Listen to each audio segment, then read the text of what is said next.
Hello, this is Jonathan Gardner covering section 2.4 of Surway and Jewett's Physics for Scientists and Engineers, 9th edition. This is chapter 2.4, section 2.4 on acceleration. This section covers not just what acceleration is and what it means from a hand-wavy understanding, but also we get a little bit deeper into calculus. We learn more about the derivatives and how to calculate some derivatives. So back in the previous section, we talked about what happens when a particle has velocity. So the position changes over time when there's some kind of velocity. If the velocity is zero, the position doesn't change over time. But when you have, velocity, the particle's moving somewhere. And in this section, we're going to talk about what the word acceleration, or what it means for a particle to accelerate, means.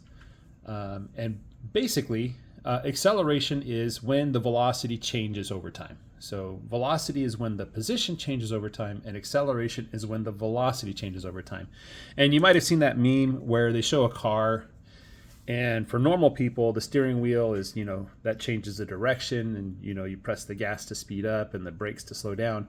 But to physics students, the steering wheel, the gas pedal, and the brake pedal, they're all accelerating. It's all different types of acceleration.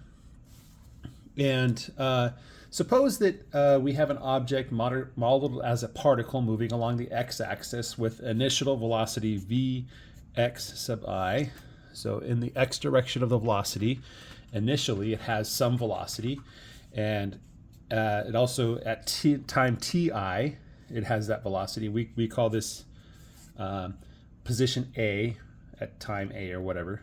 And then we have a final velocity at B. Okay. Then we define the average acceleration. So I'm sorry. A sub x average is defined to be the change in the velocity in the x direction over the change in the time. Okay.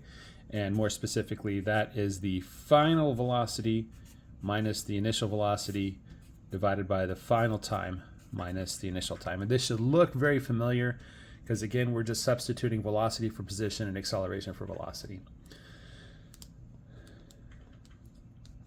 As with velocity, when it's one-dimensional, we're going to use positive signs. So positive signs means that the velocity is changing in this direction, and a negative sign means that the velocity is changing in that direction. And there's a very important distinction here that we're going to talk about in a second. But first, let's analyze the dimensions of acceleration. And so this is going to be, the dimensions is going to be length over time divided by time, because the units of a change in velocity is just length over time, and the dimensions of time is just time. And so this is length over time squared. Okay. And sometimes people think of this, or they talk about it as length over time, right? So we might say meters per second, because the meters per seconds are changing per second. But we also say meters per second squared or something like that. All right. Now, let's draw a little picture here, a graph. Okay, so I'm going to draw the graph like this. This is the velocity in the x direction. So large numbers means it's moving very rapidly towards the right, and negative numbers means it's moving very rapidly to the left. This is the time axis. So as time progresses, things move towards the right. And in the example he has here, he draws like a little box like this, where he says initially we're at time ti, finally we're there, and the velocity in the x direction starts here, and the velocity in the x direction ends there. And so we go between A and B, right? And so the average acceleration is just the slope of that line. That's all it is, okay? Now, if we wanted to do instantaneous velocity, we'd have to know kind of the shape of the graph in between. Let's say the shape of the graph looks like that. The instantaneous velocity would be the tangent line. So it would be something like that at that point. It would be something like that at that point. Okay, so the instantaneous acceleration, would be the slope of the velocity line. Okay. And we can define the instantaneous acceleration to be the limit as the change in time approaches zero of the change in velocity in the x direction divided by the change in time. And that is just the derivative of the velocity in the x direction with respect to time. So this, as we get closer and closer to delta t equaling 0, never actually reaching there, but looking around what it looks like as t approaches 0, delta t approaches 0, we can deduce the derivative.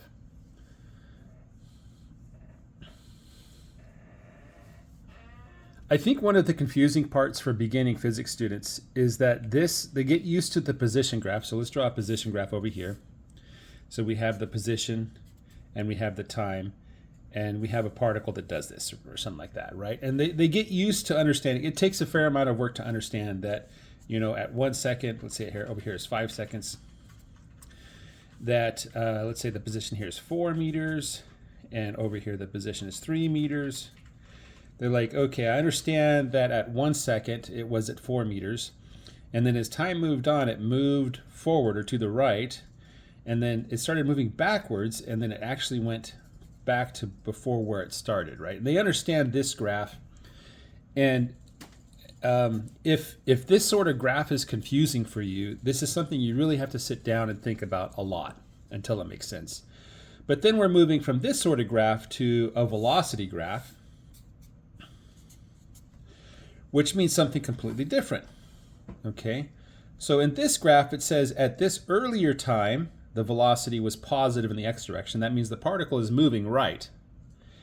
And then it speeds up, and then it slows down, but it's still moving towards the right, okay? One thing that might help you understand is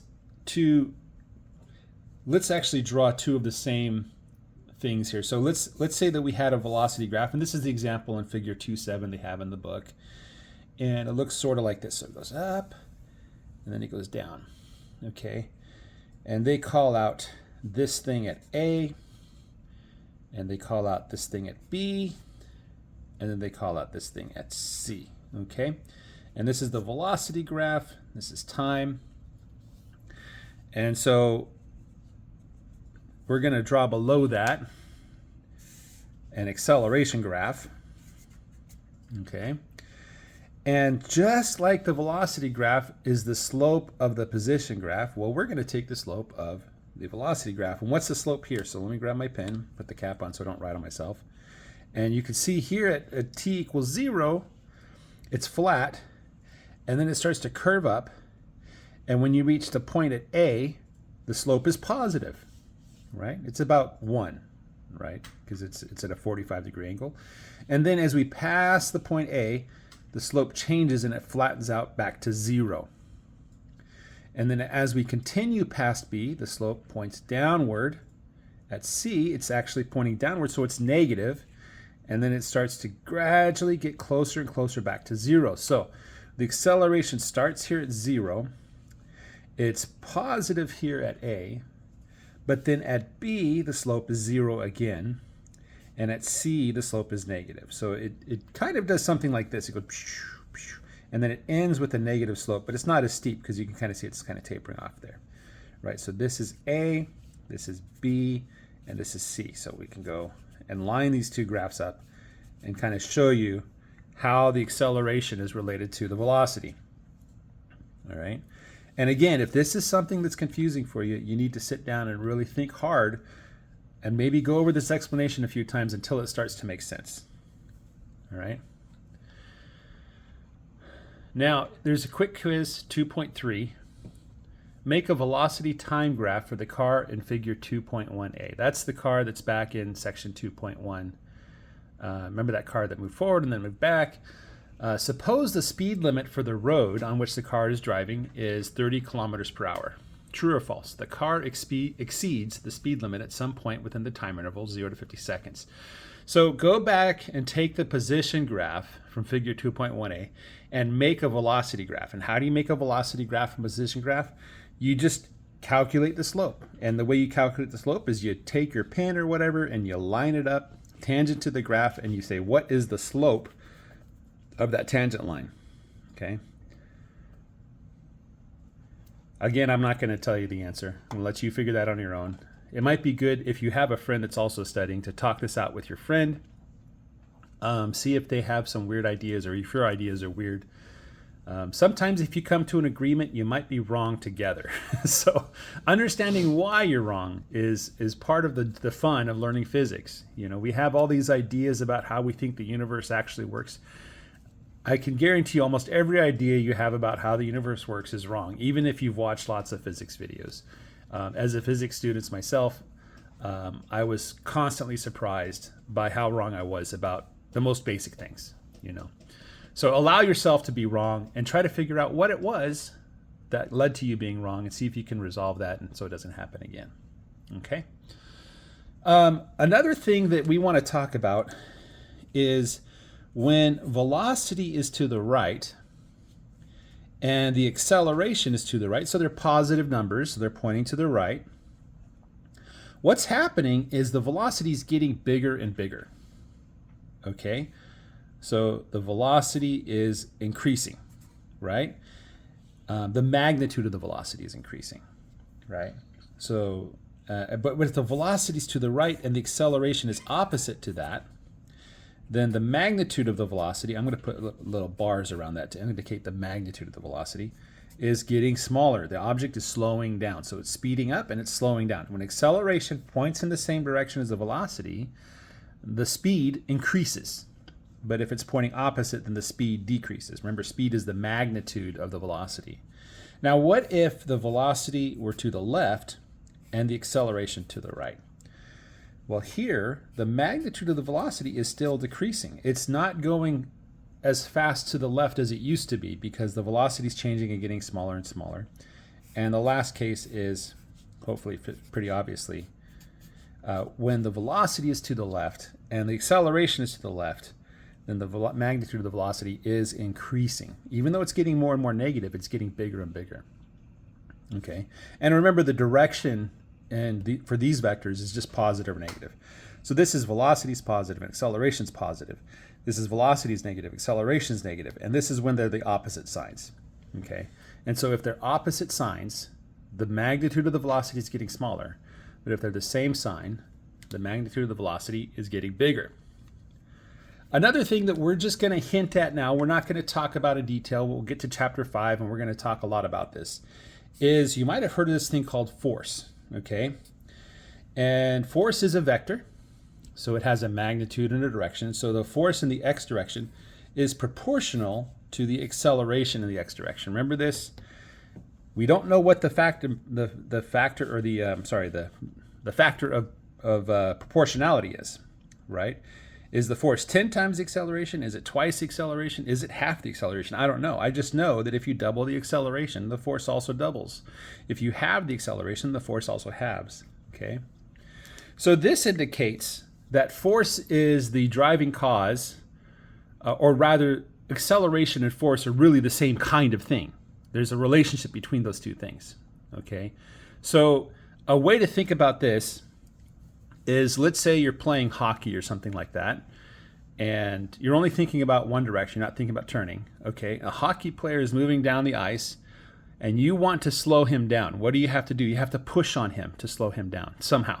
Maybe he uses his skates to push on the ice, so the ice pushes on him. But if he's moving this way, if he's moving towards the left, you have to push on him to slow him down again. And if he wants to speed up, you have to push him from behind to make him go faster, right? So force is a push or a pull. Okay. Quick quiz 2.4. Let's say you have a car on the highway traveling eastward. Okay. And maybe there's a traffic jam ahead of him, or maybe something is causing him to slow down. Maybe the police turn on their lights and he's like, oh, I better pull over, right? So he's going to slow down.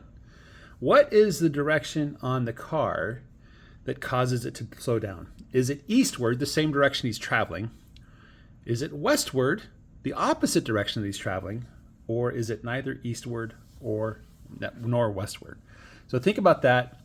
Hopefully, it should be a fairly obvious answer if you've been paying attention to what I've been talking about here. Okay. There is 2 pitfalls on page 33 in section 2.4. Pitfall prevention 2.4, negative acceleration.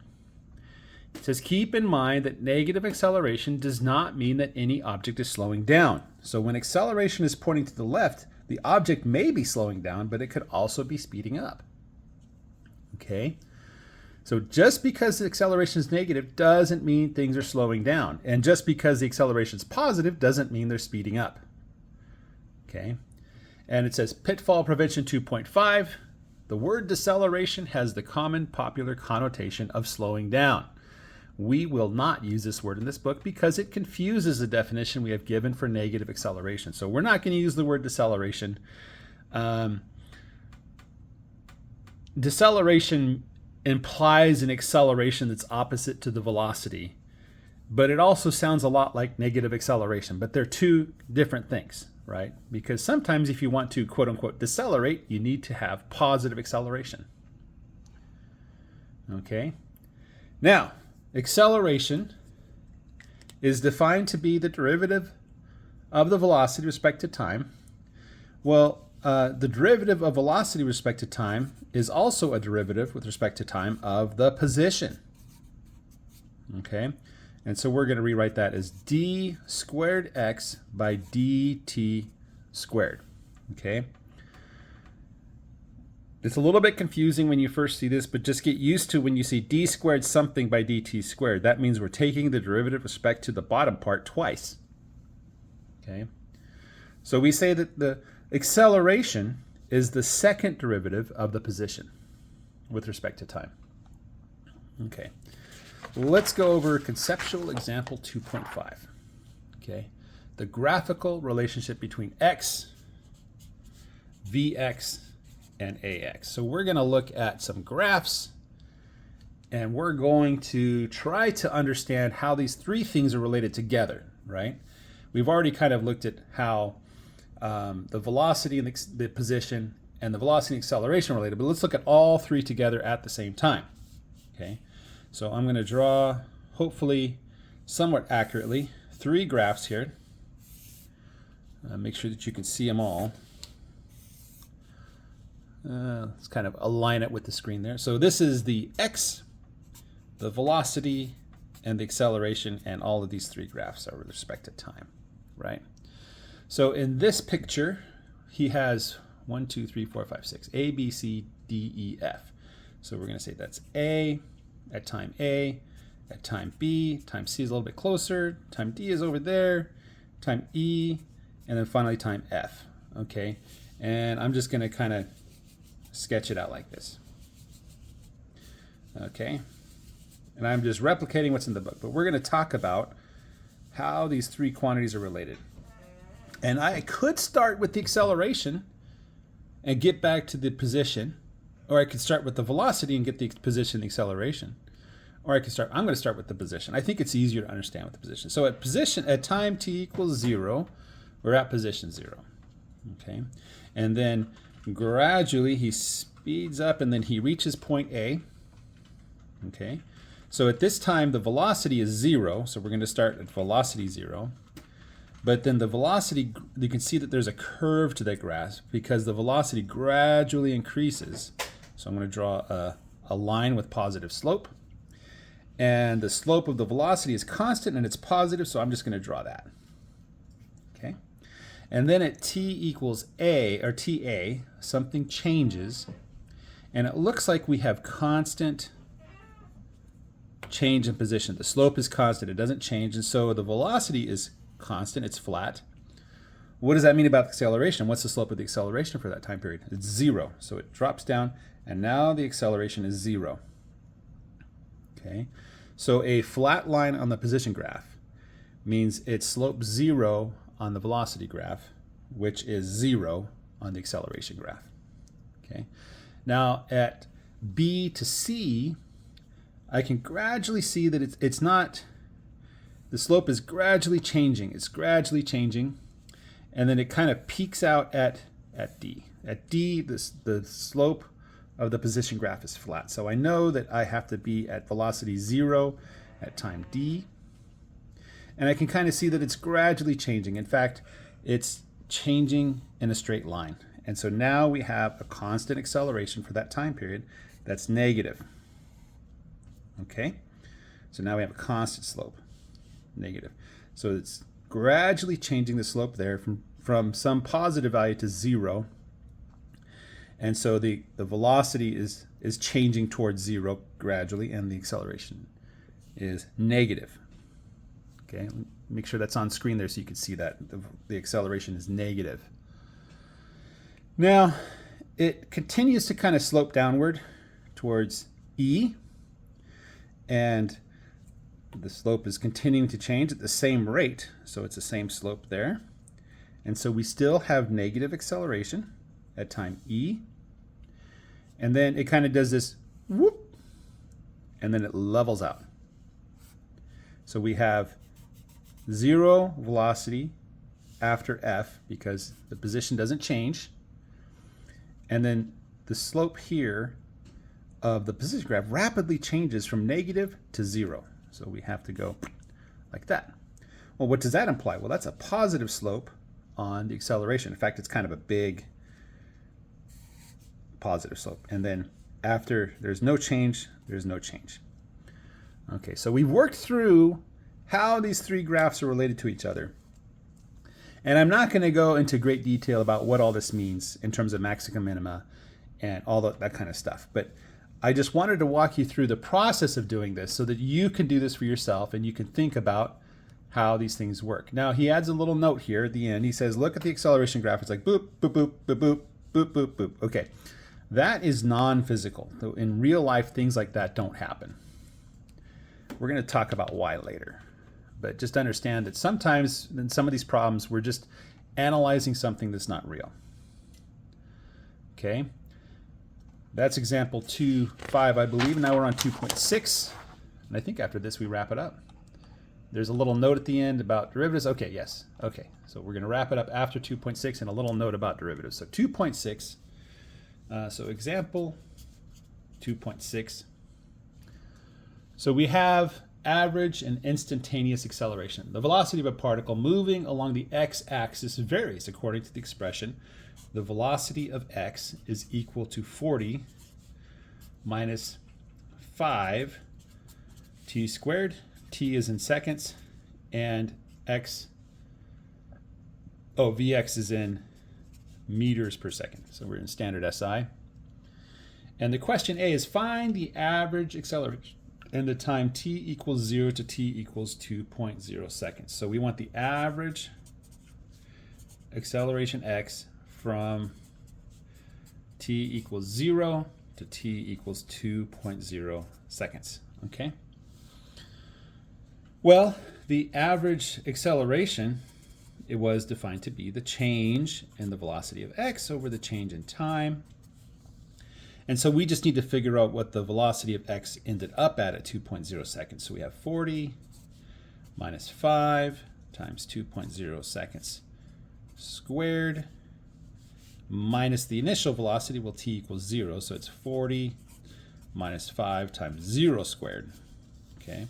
All over the final time, 2.0 seconds, minus the initial time, 0 seconds. Okay, so we can just do a little bit of math here. So we have 40 minus 5 times 4, that's 20. 2 times 2 is 4. And then minus 40. Minus a minus is a positive, but 5 times 0 is just 0. Okay, and that's all over 2.0 seconds. This is all meters per second at the top there. So we have 40s that cancel because 40 minus 40 is 0. So we have minus 20 divided by 2. So we have minus 10 meters per second squared. Okay.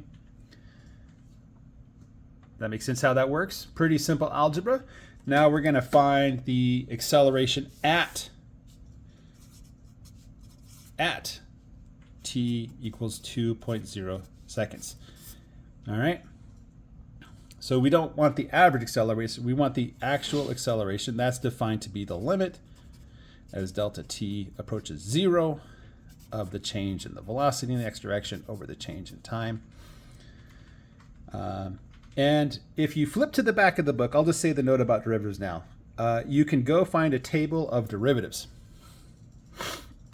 And you can learn how to apply derivatives so that you don't have to do what I'm going to do next. Okay, I'm going to tell you in all honest reality, I never do what I'm going to do next. when I'm studying physics. I just do this to learn what derivatives are. Okay? So let's write this all out. So we have the limit as delta t approaches 0 of Vx minus Vi, V final minus V initial, right? And so we're going to have, let's just say we have 40 minus 5 times delta t squared minus 40 minus 5t squared, and that's divided by delta t. Okay, so what I did, I'm sorry, t plus delta t squared. Okay, and the t is 2 seconds, but I'm just going to leave the t in there for now.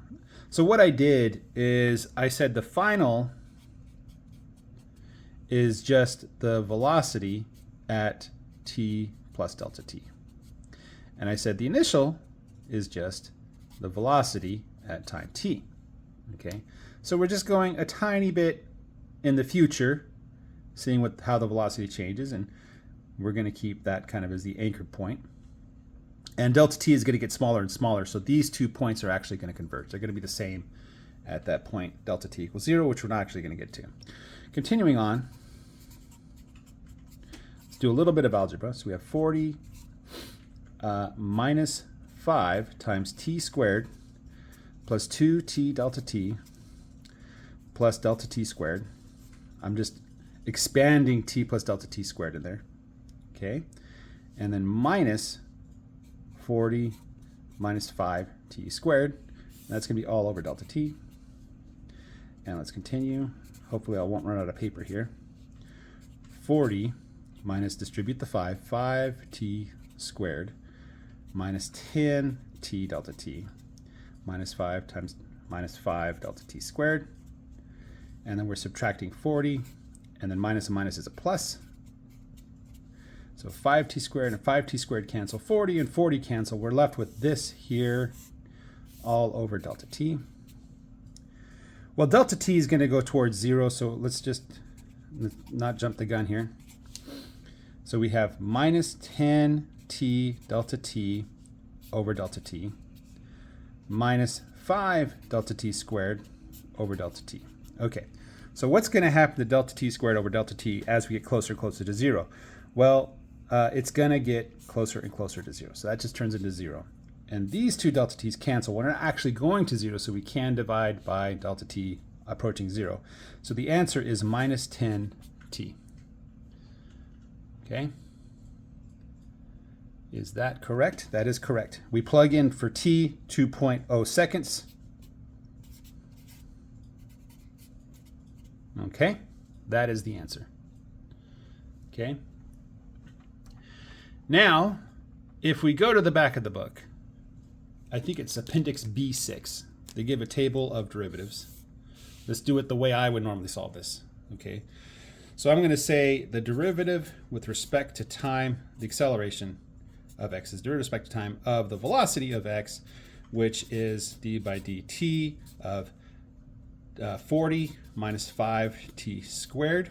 Okay, the derivative of a sum is just the derivatives of each of the parts of the sum. So d of 40 by dt minus d of 5t squared by dt. Well, this is 0. The derivative of any constant is 0, right? If you don't know why, you can look at the graph, or you can just remember that the derivative of any constant is 0. The derivative of a product is just the derivative of the first item times the second item plus the first item times the derivative of the second item. So it's going to be minus the derivative of 5 by dt. Let's just put the minus in a bracket there, times t squared plus 5 times the derivative of t squared with relationship to t. Well, the derivative constant is a 0 again, so that's 0. So we're left with 5 dt squared by dt. dt squared is just 2t, so it's 10t, which when you plug in 2.0, you're going to get 20 meters per second squared. And all of this, because I've done it so many times, I'm going to quickly analyze and say, well, the derivative of that's 0. the derivative of that is 10 minus 10t. I'm sorry, there's a minus sign in there. So I'm just going to write out minus 10t, which is minus 20 meters per second squared. Okay. So that's how we do derivatives in physics. We look up tables, we memorize the tables, and we learn how to apply the tables. And if you want to understand where the tables come from, then you go make a trek to your friendly math department and you go ask them to learn real math and not the math that we use in physics that just gets us by and gets the job done. I hope that you take time. You might have to review this video a couple times. You might have to think about these concepts on your own. You might have to talk about it with your friends. Come join us on Discord and talk about it if you need to. These are not simple concepts for people to grasp. Do not beat yourself up if you don't understand it at the first go. Okay? Once you understand these concepts, physics gets a lot easier. Okay? So just hold that in your mind that if you're having a hard time understanding this, if you can make a breakthrough and understand this, then the rest of physics is a lot easier, okay? If you decide to just kind of like, oh, I don't really understand this, I'm going to keep moving on, you're going to have a terrible time in physics. So take the time to understand what we talked about here, especially these concepts about the second derivative. You know, the definitions, you have to memorize the definitions about what these words mean because we're very precise with our language and we mean what we say and we say what we mean. So guys, have a great day. Take care. Bye-bye.